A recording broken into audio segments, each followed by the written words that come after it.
আমার নাম বিয়ুং June moon. আমি একজন কোরিয়ান, এখানে একটি ট্র্যাভেল এজেন্সি চালাই।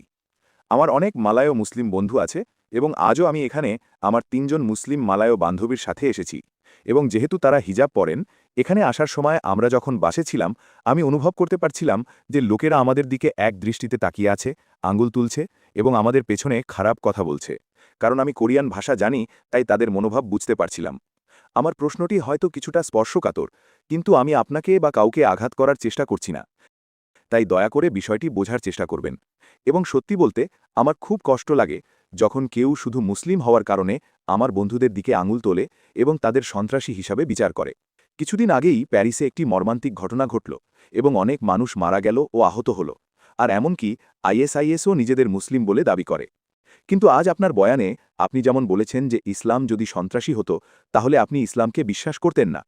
এটা এখন ঘটছে এবং কোরিয়ান মিডিয়া আইএসআইএসকে এমনভাবে উপস্থাপন করছে যে কোরিয়ার সাধারণ মানুষ মুসলিমদের সন্ত্রাসী ভাবছে।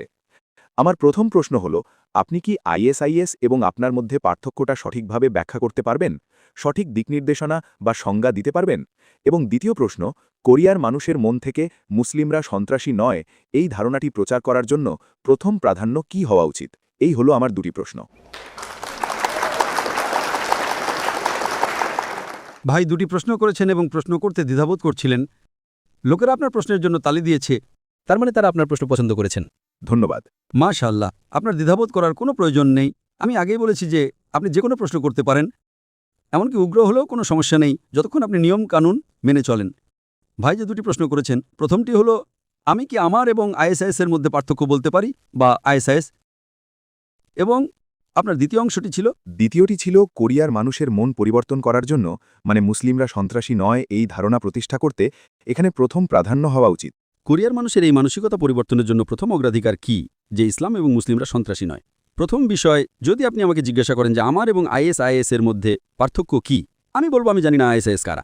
আমি আপনাকে আগেই বলেছি যে কোনো ঈশ্বর নেই। এটা বলার জন্য আপনাকে ঈশ্বরের সংজ্ঞা জানতে হবে। আমি ব্যক্তিগতভাবে জানি না আইএসআইএস কারা। আমি এর পূর্ণরূপটি জানি, ইসলামিক স্টেট বা Islamic state of Iraq and Syria, যা আমি মিডিয়া থেকে জেনেছি।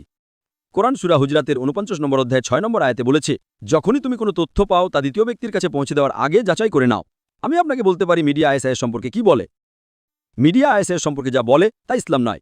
আমি জানি না আইএসআইএস কারা। আমি এ নিয়ে কোনো গবেষণা করিনি, ঠিক, কিন্তু আমি জানি মিডিয়া কি বলে।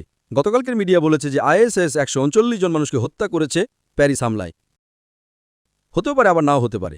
আমি যা বলতে পারি, যেই ওই ১৩৯ জন মানুষকে হত্যা করুক না কেন, এটা নিষিদ্ধ, এটা ইসলামের অংশ নয়। এটা আমি আপনাকে বলতে পারি। কারা এটা করেছে আমি জানি না। প্রথম বিষয়, যেমন আমি আমার বয়ানে বলেছি, কোরআন সূরা মায়েদার ৫ নম্বর অধ্যায়ের ৩২ নম্বর আয়াতে স্পষ্টভাবে উল্লেখ করেছে, যদি কোনো নিরপরাধ মানুষকে হত্যা করে, যদি না সেটা মানবতা বা পৃথিবীতে সন্ত্রাস ছড়ানোর অপরাধে হয়, তাহলে সে যেন সমগ্র মানবজাতিকে হত্যা করল। আপনি একজন নিরপরাধ ব্যক্তিকে হত্যা করলেন, আপনি যেন পুরো মানবজাতিকে হত্যা করলেন। সর্বশেষ রিপোর্ট অনুযায়ী ১৩৯ জন মানুষ নিহত হয়েছেন। এই সংখ্যা হয়তো পরেও বাড়তে পারে। সুতরাং নিরপরাধ মানুষ হত্যা করা ইসলামের অংশ নয়। তারা নিজেদের আইএসআইএস বলুক আর যাই বলুক না কেন, তাহলে যেই এই কাজটা করে থাকুক না কেন, এটা সম্পূর্ণ ভুল। এখন লক্ষণীয় বিষয় হলো, যারা এটা করেছে তারা অনুসারী মুসলিম হতে পারে না। তারা হয়তো ছদ্মবেশী মুসলিম হতে পারে। ছদ্মবেশী মুসলিম মানে হলো তারা হয়তো নিজেদের মুসলিম বলে দাবি করছে। যেমন হিটলার ৬০ লক্ষ ইহুদিকে পুড়িয়ে মেরেছিল। হিটলারের সেই কাজটা বেশি ভয়াবহ নাকি প্যারিসের হামলাটি? হিটলারের, হ্যাঁ, হিটলারের কাজটি বেশি ভয়ানক ছিল নাকি প্যারিসের হামলা বেশি ভয়ানক ছিল? হিটলারের কাজটি বেশি ভয়ানক ছিল নাকি প্যারিসের হামলা বেশি ভয়ানক ছিল? আমি বিচার করতে পারি না, আমার মনে হয়। হিটলার, আপনি হিটলারকে চেনেন? হ্যাঁ, আমি হিটলারকে চিনি। ইতিহাস আমাদের বলে যে সে ৬০ লক্ষ ইহুদিকে পুড়িয়ে মেরেছিল। হিটলার ৬০ লক্ষ ইহুদিকে পোড়ানো বেশি খারাপ নাকি ১৩৯ জন ফরাসি মানুষকে হত্যা করা বেশি খারাপ? আমি বলছি যে এটা আপনি বিচার করতে পারেন না যে কে বেশি খারাপ। কোন কাজটি বেশি খারাপ? কোন কাজটি বেশি খারাপ? দুটোই সমান। কোন কাজটি বেশি খারাপ? হিটলারেরটা। হিটলারেরটা। নিউ ইয়র্কের টুইন টাওয়ারে ৩০০০-এরও বেশি মানুষ নিহত হয়েছিল। সেটি কি এর চেয়েও বেশি খারাপ কাজ নাকি হিটলারের কাজ ৬০ লক্ষ ইহুদি? আমার মতে এটা কোনো বিষয়ই না যে কতজন মারা গেছে। ও, এটা কোনো বিষয় না। না, মানে একজনকে হত্যা করুন বা ৬০ লক্ষকে, দুটোই এক। আমি বলতে চাই দুটোই অবশ্যই ভুল। আমি বলতে চাই দুটোই নিশ্চিতভাবে ভুল। কিন্তু কোনটা বেশি খারাপ? কিন্তু আপনি কি তাহলে বিচার করতে পারে যে একজন সিরিয়াল কিলার ৫ জনকে হত্যা করার চেয়ে বেশি খারাপ? যেমন ২ জনকে হত্যা করা এবং ৩ জনকে হত্যা করা একই রকম খারাপ হতে পারে। আমি বলতে চাই এটা নির্ভর করে তারা কাকে হত্যা করেছে তার উপর। কিন্তু ৬০ লক্ষ এবং ৩,০০০-এর মধ্যে বিশাল পার্থক্য রয়েছে। এমনকি একজন সাধারণ মানুষও বলতে পারবে কোনটা বেশি খারাপ। আমি বুঝতে পেরেছি আপনি কি বলছেন। এক বা দুজনের ক্ষেত্রে পার্থক্য হতে পারে। ঠিক আছে, সে দুজন খারাপ লোককে মেরেছে আর ও একজন ভালো লোককে মেরেছে, সেক্ষেত্রে একজন ভালো লোককে মারা দুজন খারাপ লোককে মারার চেয়েও খারাপ। কিন্তু এখানে ৬০ লক্ষ ইহুদি, শুধু এই কারণে যে তারা ইহুদি ছিল, সেই কাজটা অনেক বেশি খারাপ, টুইন টাওয়ারের হামলার বা এমনকি প্যারিস হামলার চেয়েও। আমার প্রশ্ন হলো, এর জন্য কি আমি খ্রিস্ট ধর্মকে দায়ী করতে পারি? জানেন, হিটলার একজন খ্রিস্টান ছিল। হিটলার একজন খ্রিস্টান ছিল, আপনি কি জানেন? আমি জানতাম না। এখন আমি আপনাকে বলছি, আমি কি এর জন্য খ্রিস্ট ধর্মকে দায়ী করতে পারি? না, আপনি পারেন না। আমি যদি হিটলারের ভুল কাজের সুযোগ নিতে চাই, তাহলে আমি বলবো খ্রিস্ট ধর্ম বলে যে ৬০ লক্ষ ইহুদিকে হত্যা করো, অথচ খ্রিস্ট ধর্মের কোথাও এমন কথা বলা নেই। আমি বাইবেল পড়েছি, আমি তুলনামূলক ধর্মতত্ত্বের একজন ছাত্র। আমি বলবো যে হিটলার একজন খ্রিস্টানের খারাপ উদাহরণ, সে একজন খারাপ উদাহরণ। খারাপ উদাহরণ। সে হয়তো একজন অনুসারী খ্রিস্টানও ছিল না। আমি যদি সুযোগ নিতে চাই কারণ আমি খ্রিস্ট ধর্মের বিরুদ্ধে, তাহলে আমি এই বিষয়টা তুলে ধরে মিডিয়ায় বড় করে প্রচার করব, ও হিটলার এটা করেছে, হিটলার এটা করেছে, এটা খ্রিস্ট ধর্ম, খ্রিস্ট ধর্ম। আপনি কি IRA কে চেনেন? Irish Republican army. আপনি কি এর কথা শুনেছেন যুক্তরাজ্যে? হ্যাঁ। IRA, হ্যাঁ। তারা শত শত মানুষ হত্যা করেছে, হ্যাঁ কিনা? হ্যাঁ। আপনি কি কোরিয়ান সংবাদপত্রে কখনো পড়েছেন যে তারা সন্ত্রাসী? না। কেন? মিডিয়ার এই ব্যাপারে আমার আপত্তি। এই লোকেরা যা করেছে সেই কাজটা সম্পূর্ণ ভুল। আমি এর নিন্দা করি, তাদের কখনো ক্ষমা করা হবে না, তারা জাহান্নামে যাবে। আমি এর সাথে একমত।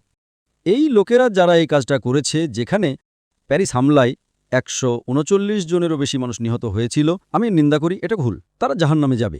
যারা নিউ ইয়র্কে টুইন টাওয়ারে বোমা ফাটিয়ে ৩,০০০-এরও বেশি মানুষকে হত্যা করেছিল, সেটাও ভুল, আমি এর নিন্দা করি। লন্ডনের পাতাল রেলের বোমা বিস্ফোরণে ৫০ জনেরও বেশি মানুষ নিহত হয়েছিল, আমি এর নিন্দা করি। বোম্বেতে যে শহরে আমি থাকি, সেখানেও পরপর ট্রেন বোমা হামলায় ১৮০ জনেরও বেশি মানুষ নিহত হয়েছিল, আমি এর নিন্দা করি। কিন্তু একই সাথে নিন্দা করি আমি আফগানিস্তানে নিহত হাজার হাজার নিরীহ আফগানের হত্যারও। আমি হাজার হাজার ইরাকে হত্যারও নিন্দা করি, ফিলিস্তিনে নিহত হাজার হাজার মানুষের হত্যারও নিন্দা করি। আমি বিষয় পরিবর্তন করার চেষ্টা করছি না, আমি খুব খোলামেলাভাবে বলছি যে গতকাল যে কাজটা করা হয়েছে সেটা নিন্দনীয়।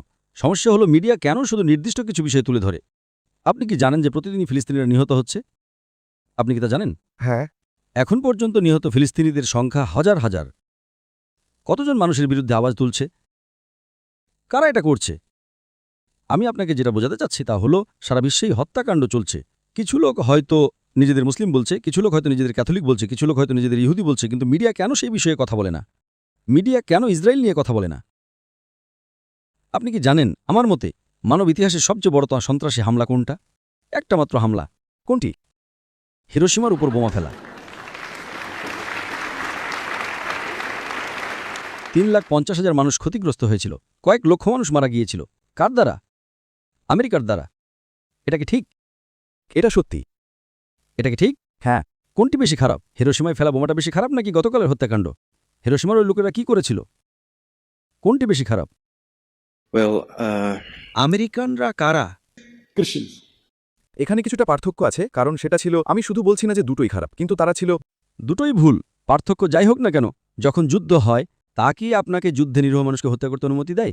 ইসলামে যুদ্ধের সময় আপনি নারীদের আঘাত করতে পারবেন না, আপনি বৃদ্ধদের আঘাত করতে পারবেন না, আপনি গাছও কাটতে পারবেন না। এগুলো ইসলামে নির্ধারিত নিয়ম কানুন। এমনকি যুদ্ধের সময়ও আপনি নারীদের আঘাত করতে পারবেন না, আপনি শিশুদের আঘাত করতে পারবেন না, আপনি সেই সব মানুষদেরও আঘাত করতে পারবেন না যারা যুদ্ধক্ষেত্রে আপনার বিরুদ্ধে যুদ্ধ করতে আসে না। এটাই কোরআন। আপনি এটা বলতে পারেন না যে ঠিক আছে, এটা ছিল শুধুই পার্শ্বিক ক্ষতি। কিসের পার্শ্বিক ক্ষতি?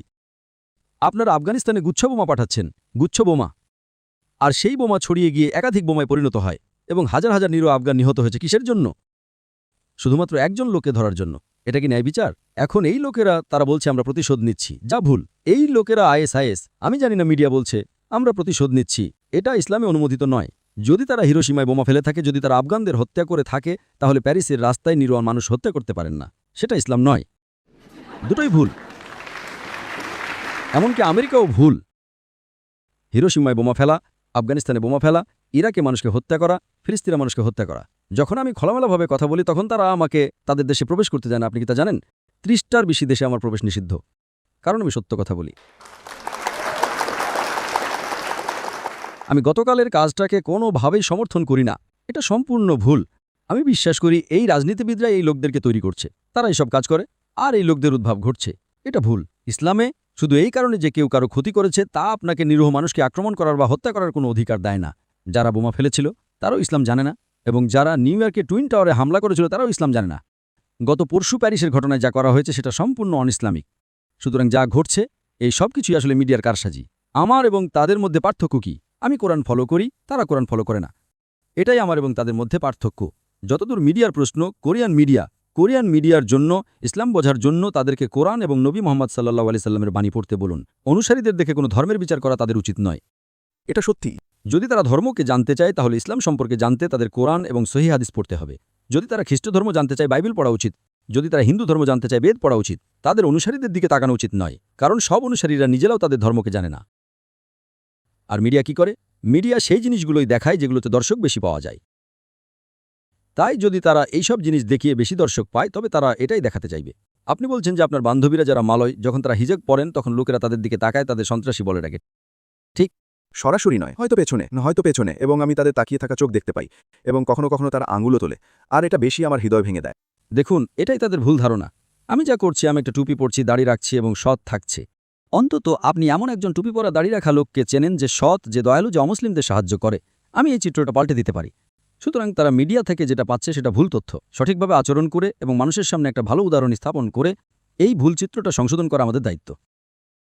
আর আজ মিডিয়াতে যা হচ্ছে তা হলো তারা মূলত ভুল ধারণা দিয়ে বোমাবর্ষণ করছে। কারণ যদি আপনি ইসলামের বিরুদ্ধে একটা বই লেখেন তাহলে সেটা বেশি বিক্রি হবে। তাই মানুষ ইসলামের বিরুদ্ধে বই লিখছে। আপনি যদি নবীর বিরুদ্ধে বই লেখেন তাহলে আপনি ভালো জনপ্রিয়তা পাবেন, ভালো দর্শকপ্রিয়তা পাবেন। এখন আপনি বুঝতে পারছেন? সুতরাং এটা শুধুমাত্র এই কারণেই যে তারা জনপ্রিয় হতে চায়। আমরা বিশ্বাস করি আমাদের সত্য কথা বলা উচিত এবং বিশ্বের সামনে ইসলামের সঠিক চিত্র তুলে ধরা উচিত, যাতে তারা জানতে পারে যে ইসলাম একটা শান্তির ধর্ম এবং এটাই একমাত্র ধর্ম যাতে মানবজাতির জন্য সমাধান রয়েছে। আশা করি প্রশ্নের উত্তর পেয়েছেন। আপনার উত্তরের জন্য আপনাকে অনেক ধন্যবাদ।